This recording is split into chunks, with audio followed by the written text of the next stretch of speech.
Ezrat Hashem, quand on va arriver à on va dire à cette paracha de Korach, il faut savoir que la Torah n'est pas que des faits qui ont eu lieu, c'est vrai, il y a eu ça, mais que c'est une actualité constante. Je vais vous donner comme exemple une des paroles que dit Rabbi Daftaya. Dans un de ses livres, il ramène que à sa communauté à Bagdad, chaque année à la paracha de Korach, il y avait toujours une bagarre qui éclatait. Et là, ce qu'on va voir, c'est notre vie actuelle, que l'histoire recommence. Mais c'est pas ça le pire, c'est que c'est les conséquences néfastes, douloureuses que provoque que ce fait-là revient.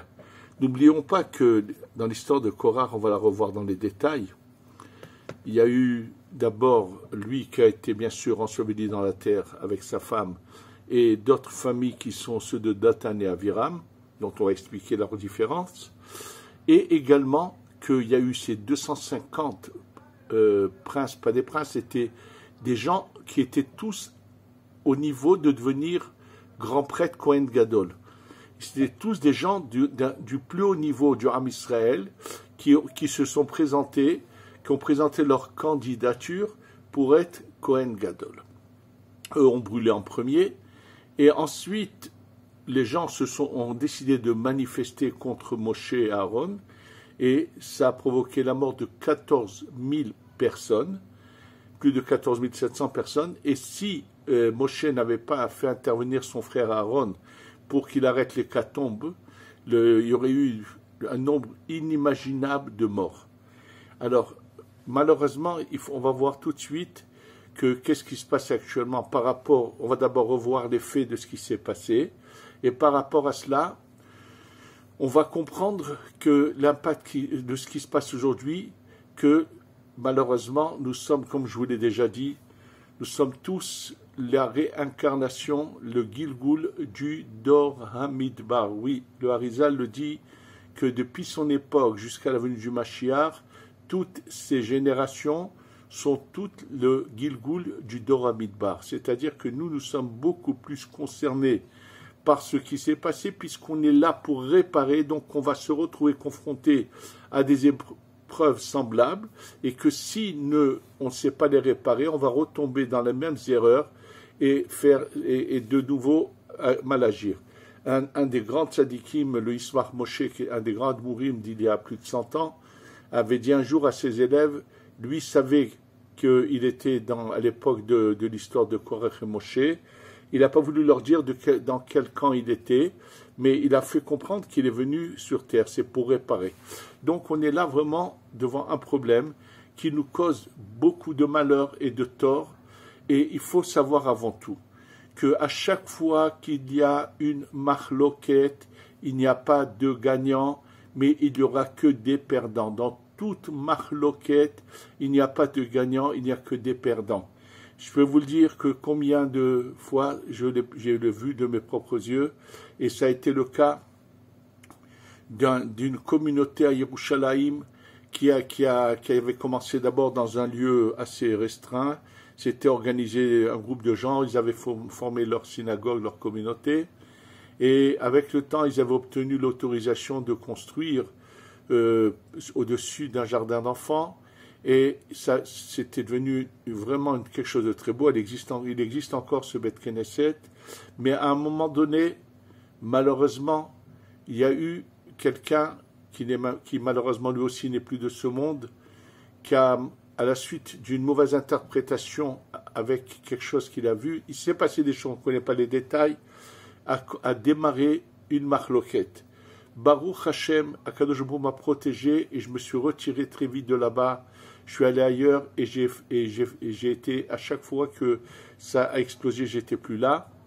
Sachez que malheureusement, dans cette communauté, le nombre de personnes qui sont parties de maladie, des enfants, des adultes, la personne concernée elle-même monte sur une table d'opération, les médecins oublient de vérifier que son sang ne se coagule pas, et donc il reste sur la table d'opération. Et jusqu'à il n'y a pas très longtemps, il y a eu encore des conséquences des descendants. C'est le nombre inimaginable de personnes qui sont mortes là-bas dans ce lieu où il y a eu malheureusement cette marloquette.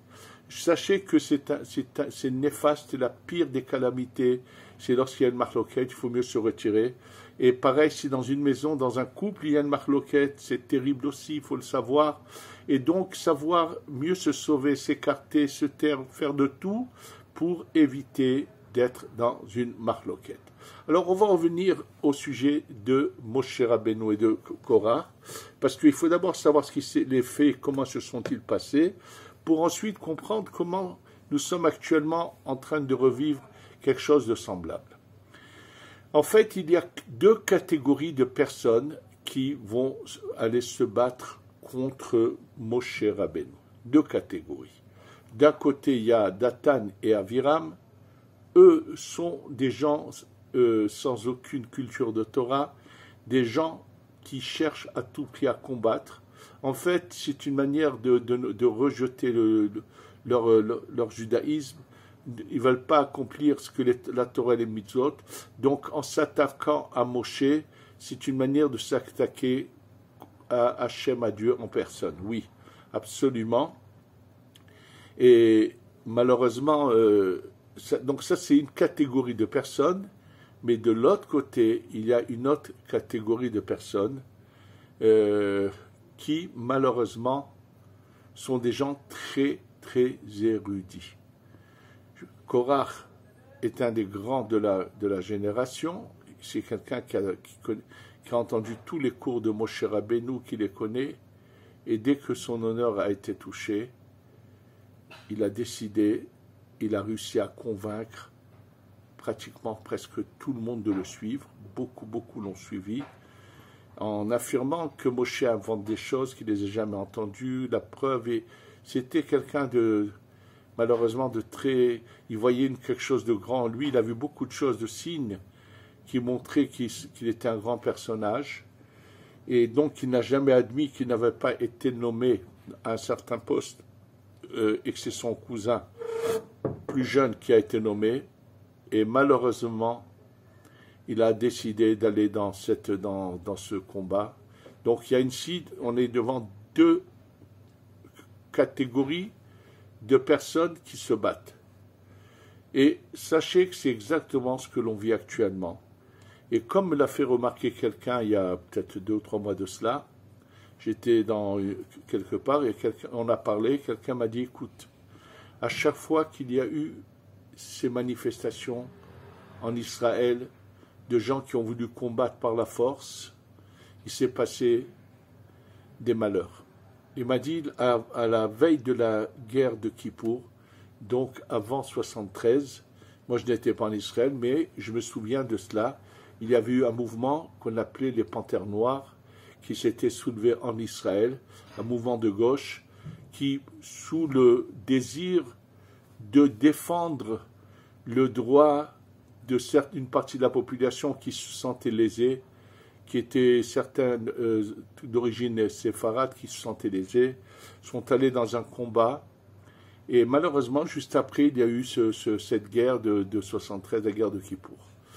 Et sachez que tous ces malheurs que nous vivons actuels, il ne faut pas oublier que depuis qu'on a eu les dernières élections, où celui qui est monté au pouvoir est Benjamin Netanyahou, des gens qui se sont mis, avant cela déjà, cherché à manifester de manière constante, et ils n'ont jamais voulu se soumettre au scrutin. Et cette gauche, cette vermine, ces gens qui nous causent tellement de tort, ne s'arrêtent pas de manifester pour essayer de faire tomber un gouvernement élu de manière démocratique.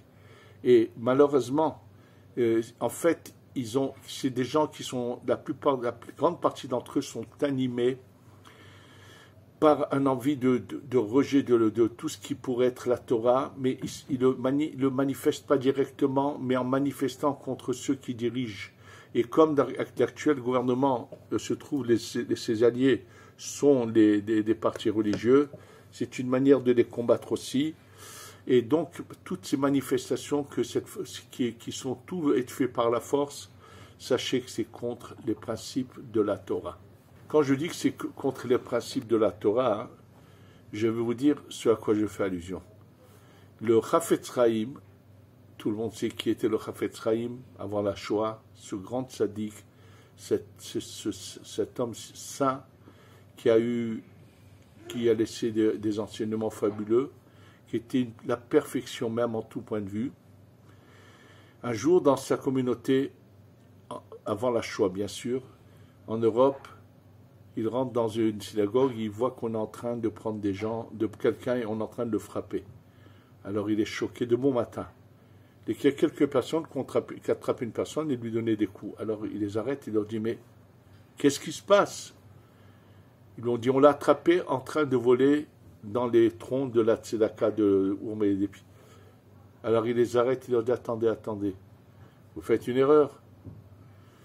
Quand quelqu'un est attrapé en train de voler, la Torah nous dit qu'il faut au maximum, c'est lui faire payer le double de ce qu'il a volé. C'est nulle part marqué qu'on peut lever la main sur lui. C'est un cas, mais il y a eu malheureusement dans sa ville du Chafetz Chaim, j'ai eu l'occasion d'avoir un livre qui raconte un peu l'ambiance après que le Chafetz Chaim soit parti, parce que de son vivant déjà, ce n'était pas une si grande communauté, il y avait 700 et quelques personnes dans cette communauté.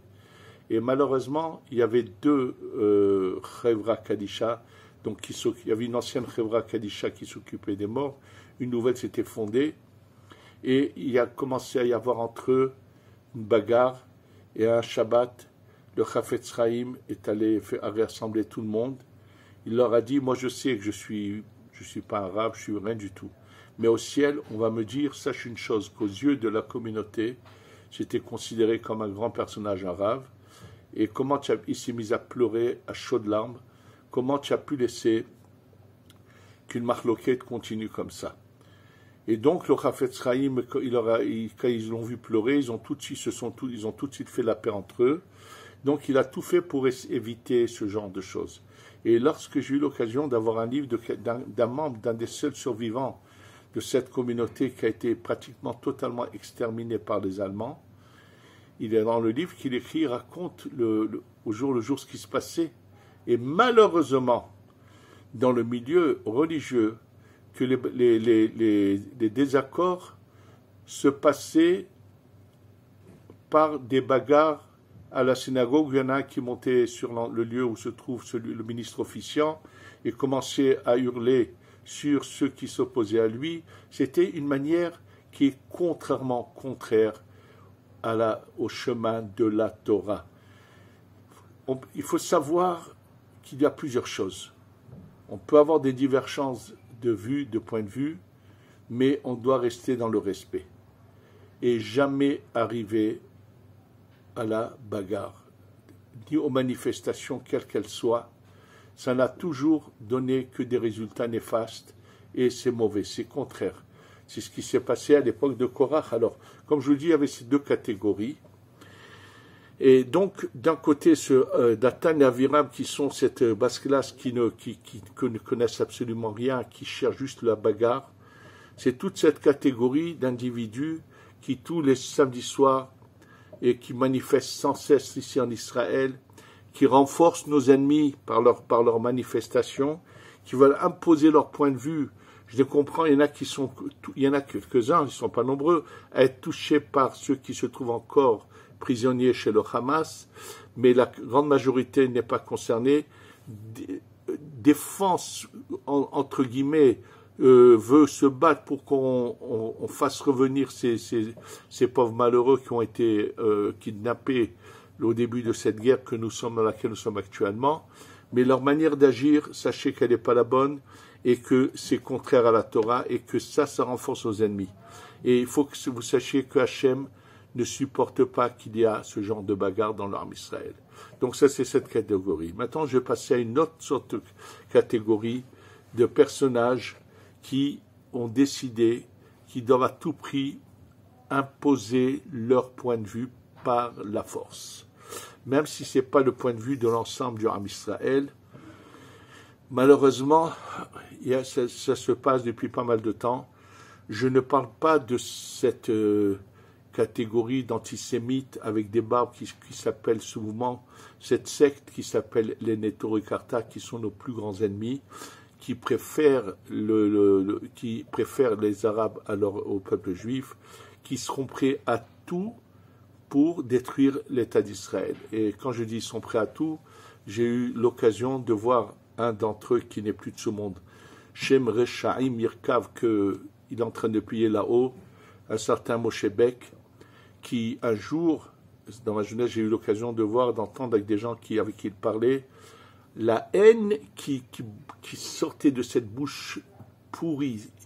Et il avait prononcé mais on voyait que c'était vraiment jusqu'où peut aller leur folie, qu'il voulait inventer que le Chazon Ish, ce qui est faux complètement, aurait dit que celui qui aurait la possibilité d'arriver dans la pièce, comme s'il y a une pièce, que si on la fait sauter, on fait sauter tout l'État d'Israël, ça serait possible de le faire.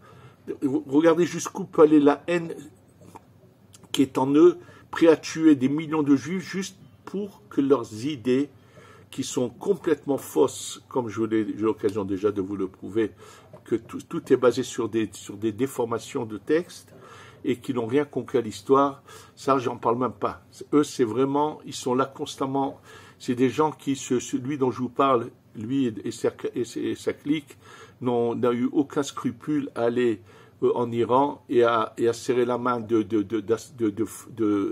d'assassins comme Ahmadinejad ou d'autres qui sont allés par l'Égypte à l'époque passer Shabbat à Gaza avec les Arabes.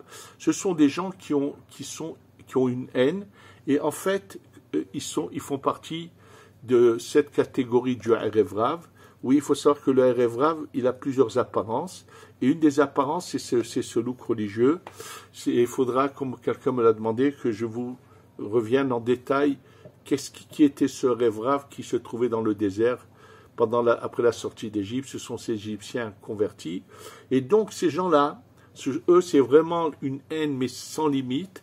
Mais même sans parler d'eux, je peux vous dire qu'il y a eu d'autres personnages qui, dès que quelqu'un n'a pas été d'accord avec leur manière de penser, n'ont pas hésité à vouloir, ça a été le cas du Zichrono Livracha, le premier rabbi de Belz qui est venu en Eretz Israël, et que lorsqu'il a refusé de s'aligner avec des idées extrémistes qui n'ont rien à voir, antisionistes, celui qui cherchait à le rallier à sa cause, quand il a vu ça, n'a pas hésité, malheureusement, un grand érudit qui vivait à cette époque, n'a pas hésité à essayer de le comparer à ce roi, le premier roi du peuple d'Israël qui est devenu un idolâtre, Yerovam ben Nevat. Oui, malheureusement, ça veut dire que lorsque on rentre dans des phobies, dans vouloir avoir absolument, c'est un orgueil pur de vouloir absolument avoir raison.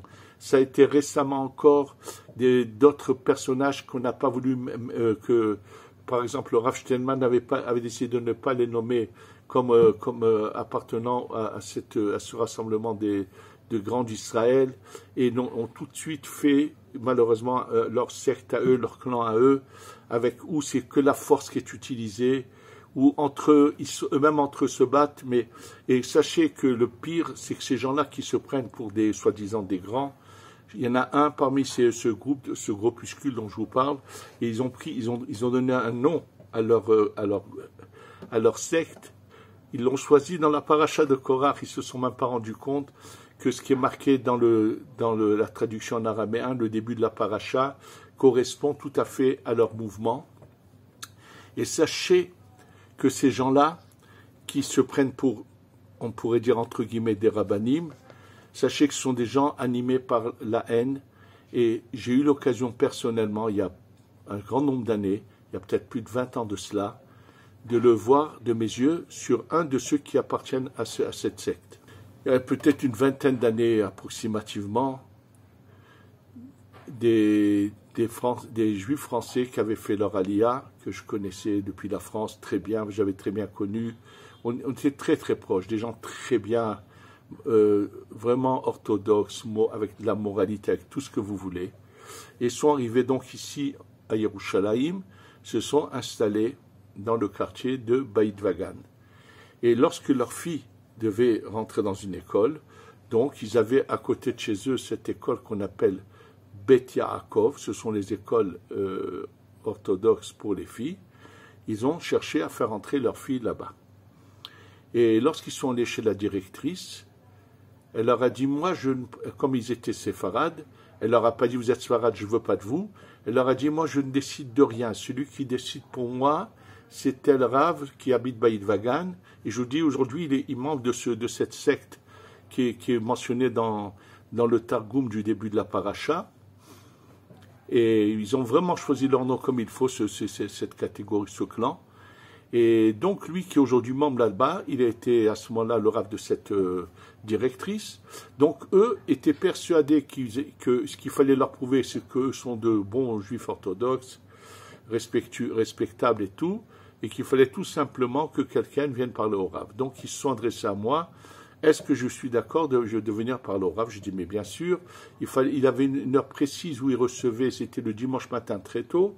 Donc, ce fameux dimanche matin, je me suis levé très tôt.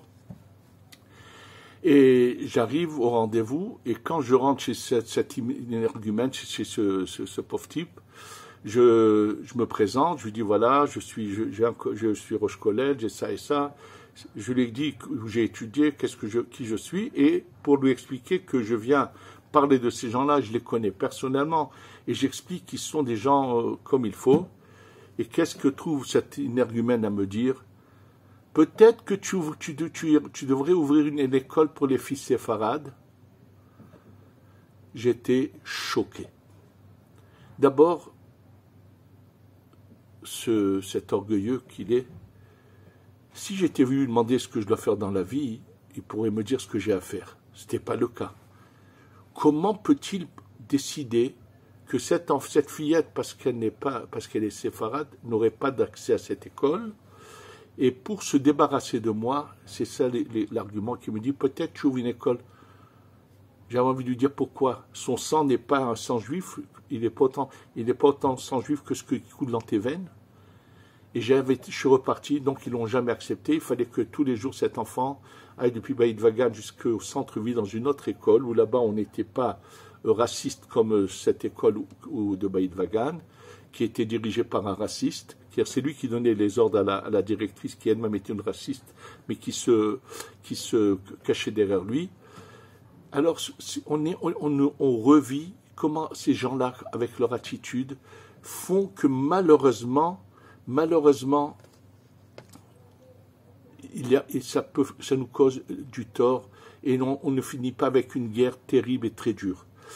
Je vous rappelle à tout le monde qu'au temps du roi David, où il y avait cette grande bataille, cette grande marloquette, parce que ceux qui voulaient continuer à ce que ce soit Shaoul, et qui ne voulaient pas accepter la royauté de David, alors qu'elle avait été donnée du ciel par le prophète Samuel a vu, c'est lui qui avait sur l'ordre d'Hachem moins David, et il y en a qui ont continué à combattre David en voulant soi-disant défendre la cause de Shaoul, alors que Shaoul a été rejeté par Hachem. Malheureusement, quand ils allaient à la guerre, ils avaient des morts. À l'époque du roi Achav, qui sont idolâtres, mais ils sont unis, il n'y a pas de perte dans les guerres. Il faut savoir, je vous le répète, que malheureusement, ces marloquettes emmènent un désastre. Alors, c'est pour ça que je vous dis, l'histoire se revient. Ces deux catégories de personnages qui, donc, d'un côté, la gauche, ces gauchos qui vont tous les samedis soirs ici manifester, et d'un autre côté, dans le monde religieux, ces extrémistes quand c'est pas dans leurs idées à eux, n'hésitent pas à prendre des petits jeunes de yeshivot, à les sortir constamment dans les rues et à mettre la pagaille et gêner les gens. Les gens sont en train d'aller. Ce sont des assassins parce qu'il arrivait que des fois des gens malades dans des voitures allaient pour des traitements et ces voyous qui avaient reçu l'ordre de leur, entre guillemets, rabbanim, d'aller manifester, empêcher les voitures de passer, et il arrivait qu'il y ait pu voir des gens malades, et qu'à cause de ces gens-là, leur état de santé peut s'aggraver, des femmes en grossesse, bref, qui n'ont aucun respect, et ils sont minoritaires, et tout cela, parce qu'à l'époque, quand ils n'ont pas voulu admettre et accepter le joug de celui qui était vraiment ce grand sadique qui s'appelait Rav Steinman, Et je peux vous dire qu'un jour, quelque chose de très beau que j'ai entendu, que lorsque dans certains, il y en a qui malheureusement ils ont beaucoup de jeunes qui les suivent parce que dans les jeunes il y en a beaucoup qui sont turbulents, qui ont besoin d'action et tout. Et un jour le Rav Yehuda Hades de l'Yeshiva de Kol Yaakov, quand il a parlé dans sa yeshiva, il leur a dit: je vous demande de faire très attention à qui que ce soit qui n'ait pas le culot de parler de Rav Steinman. Il leur a dit: sachez une chose, ce que vous étudiez pendant 15 jours, lui, il l'étudie en une journée. Parce qu'on sait qu'il étudie jour et nuit jusqu'à des heures tardives. Et ce que lui mange pendant 15 jours, en 15 jours de nourriture, vous le mangez en une journée. Alors comment vous pouvez parler d'un homme aussi saint que cela? En tous les cas, ce qu'on doit retenir de cela, c'est que l'histoire se répète. Et qu'aujourd'hui, ce sont, pas seulement ici, quand je vous ai parlé de ce qui se passe en Israël, il y a eu récemment en France, dans les manifestations pro-palestiniennes, il y a eu aussi des gens qui sont d'origine juive, sont allés les soutenir et parler en public et ont carrément manifesté avec eux. Donc nous sommes aujourd'hui malheureusement dans une situation où nous sommes vraiment, où l'histoire revient. Et il faudrait que les gauchos, je sais pas si mes paroles leur parviendra, si quelqu'un un jour arrivera à leur faire entendre raison, qu'ils sont en train de nous faire du tort avec leurs manifestations, mais qu'au moins dans notre milieu à nous, tous ceux qui veulent suivre ces extrêmes comprennent que c'est faux et que c'est Hachem, il a fait comme il a fait l'histoire, nous fait revenir sur notre terre juste avant l'arrivée du Mashiach. C'est ça la volonté. Et que quoi qu'il en soit, il faut que vous sachiez que tôt ou tard, tous devront venir. Il faut mieux venir avec la volonté, le désir sans problème qu'arriver avec des problèmes ou être bloqué parce que pour certaines raisons. N'oubliez pas que juste cette semaine dans le Kafkaz, 2 synagogues ont été brûlées et une d'entre elles a été brûlée avec tout le complet Sefer Torah, le mobilier complètement brûlé. Il n'y a aucun hasard. Hachem montre qu'il est en train de prendre le balai et que tôt ou tard, il va falloir prendre les valises et n'attendez pas d'avoir des problèmes ou d'être bloqué. Et je vous le redis, tous ceux qui peuvent comprennent qu'Hachem a ouvert la porte et que le lieu le plus sûr ou le plus protégé, c'est Eretz Israël. Ici, oui, c'est le lieu le plus sûr, le plus protégé qui pourra, ou lorsque si une guerre mondiale se déclenche, puisque les choses ne vont pas dans le bon sens, étant donné que la Russie n'est pas par hasard allée s'unir à la Corée du Nord et maintenant à l'Iran, font des blocs, la Chine avec eux, contre l'Occident. On ne sait pas où les choses vont arriver, mais il faut savoir qu'une chose est sûre, le lieu le plus sûr, le plus protégé, c'est Eretz Israël, et que bien sûr qu'on va être bientôt délivré.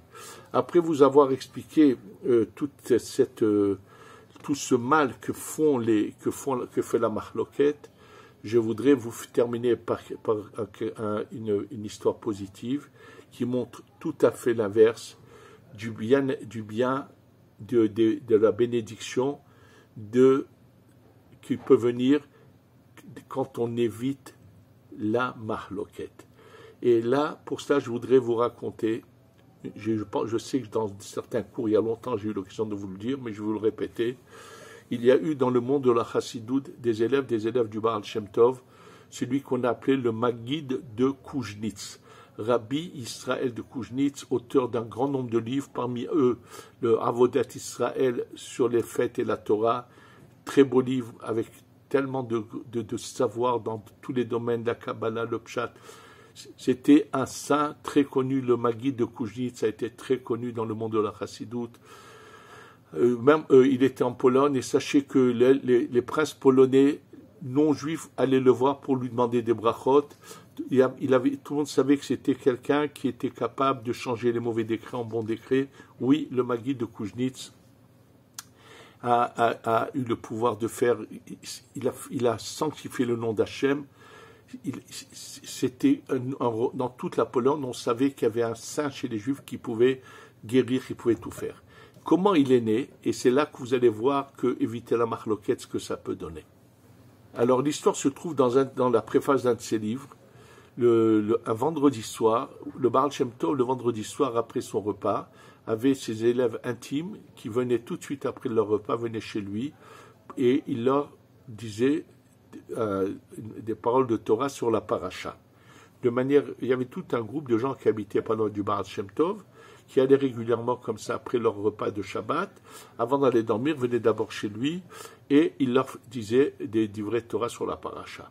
Et un vendredi soir, quand ses élèves les proches viennent chez lui, le Baal Shem Tov, donc, qui est en train de dire un Dvar Torah sur la paracha, et subitement, au milieu de ses paroles de Torah, il s'arrête et il est là en train de regarder dans l'air comme ça, dans le vide, et rire de bon cœur. Rire et rire alors qu'il n'y a aucune raison à cela, en regardant comme ça dans le vide. Et puis une fois qu'il a fini, il reprend son Dvar Torah, et puis quelques minutes après, il refait la même chose, et une troisième fois, il le refait. Bien sûr, ça leur a tous semblé bizarre. Qu'est-ce que c'est ces 3 fois où il a ri de bon cœur sans qu'il y ait de cause à cela? Ils ont attendu le Motsai Shabbat, donc à la fin du Shabbat. Ils ont demandé à celui qui était le plus proche du Rav de rentrer et lui dire « Voda Rav, peut-être tu nous dévoiles qu'est-ce qui t'a fait rire vendredi soir ?» Donc quand cet élève le plus proche est rentré, il lui a posé la question. Le Baal Shem Tov a dit, écoutez, tous ceux qui veulent savoir ce qui s'est passé vendredi soir, donc à rentrer vite chez eux, changer de vêtements, mettre leurs vêtements de semaine, prévenir leur épouse qui vont s'absenter pendant plus de 24 heures, et donc à venir tout de suite avec le talit et les tefilines, et c'est tout, et qui viennent tout de suite, on prend une diligence et on prend la route.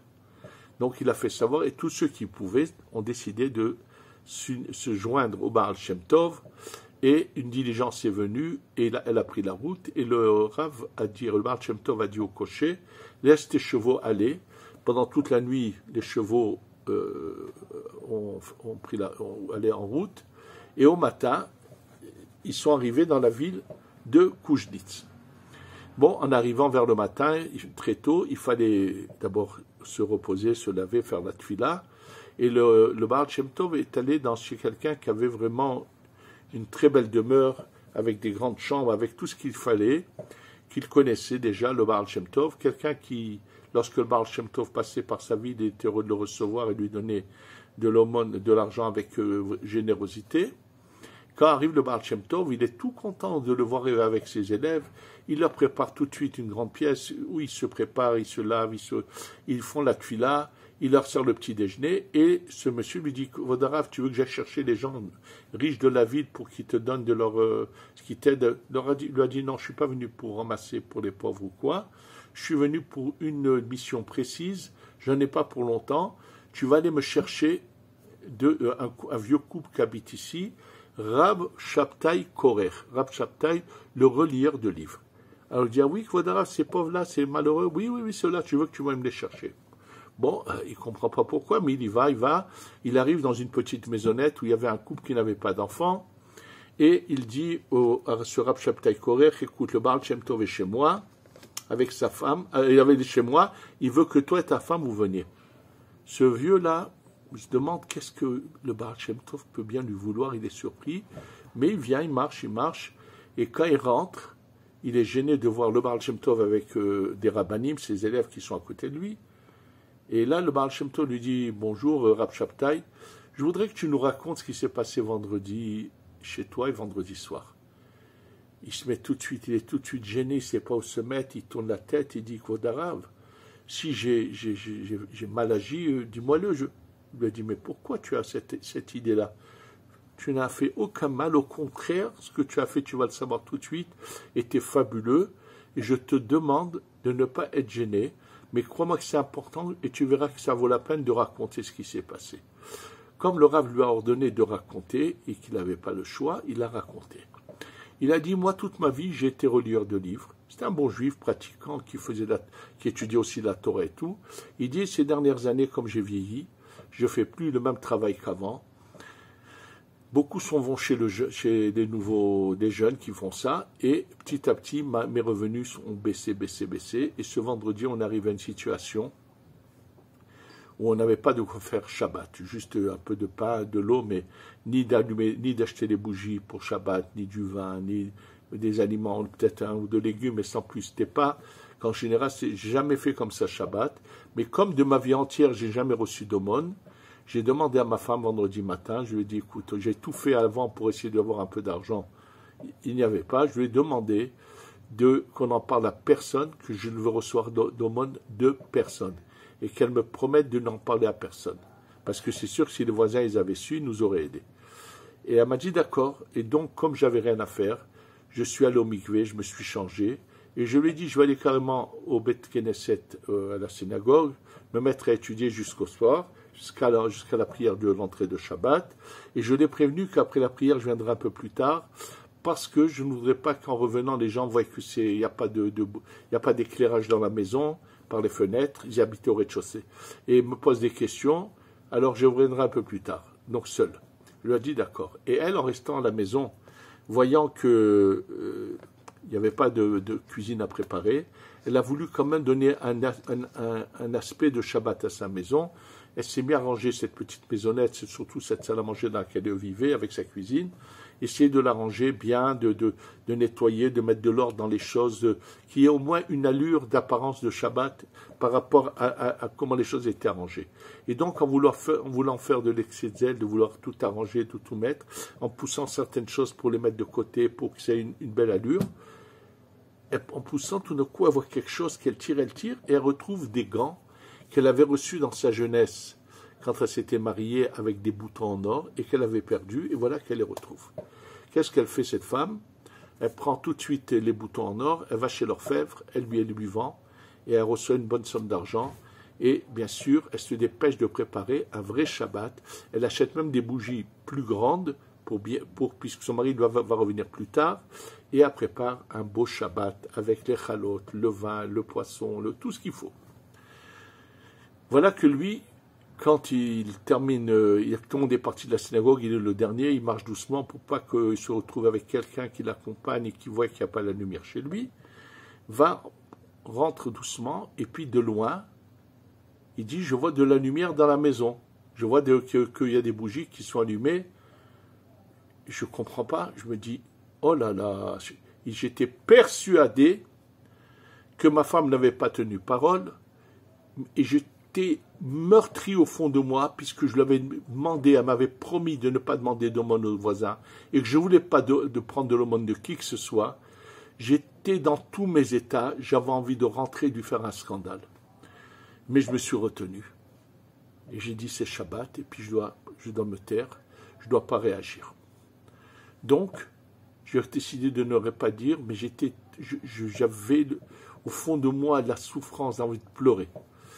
C'est Rav Shabtai qui raconte tout ça, ce vieil homme. Et quand il rentre dans la maison, il voit tout de suite une table bien arrangée, il voit du vin, il était persuadé, mais comme il avait pris la décision de se taire, il ne dit rien. Et quand il rentre, il ne dit pas un mot, et il s'approche de la table, mais il ne parle pas. Il est incapable ni de dire Shalom Aleichem, ce qu'on chante, ni de faire le Kiddush. Alors elle lui dit Shabbat Shalom, Good Shabbos, comme ils le disent en Europe. Ben vas-y, commence. Il éclate en sanglots, il se met à pleurer. Et elle lui dit, mais pourquoi tu pleures? Il lui dit, ben parce qu'apparemment, tu n'as pas tenu parole. Elle lui dit, Chas ve Shalom. Ah bon? Alors et tout ça, elle lui raconte l'histoire des gants et des boutons en or. Et qu'elle a même de l'argent de côté. Il est tellement surpris de la bonne nouvelle que là, il retrouve des forces, aussi vieux qu'il soit. Il prend les mains de sa femme et il se met à chanter Shalom Aleichem et danser avec elle. Et une fois qu'il a chanté et dansé avec elle Shalom Aleichem de tout cœur, avec plein de joie, pour remercier Akadosh Baruch Hu, et là il dit au Rav, si j'ai fait quelque chose, je dis, continue. Donc c'est ce qu'il fait le kiddush et le motzi, et puis quand il veut commencer à manger, il ne peut pas se retenir, il prend une des chansons que eux chantent Shabbat, il se lève, il prend les mains de sa femme de nouveau, il se met à chanter et à danser avec elle. Jusqu'à qu'il soit fatigué, il s'assoit, il mange, et une troisième fois à la fin du repas, il refait la même chose.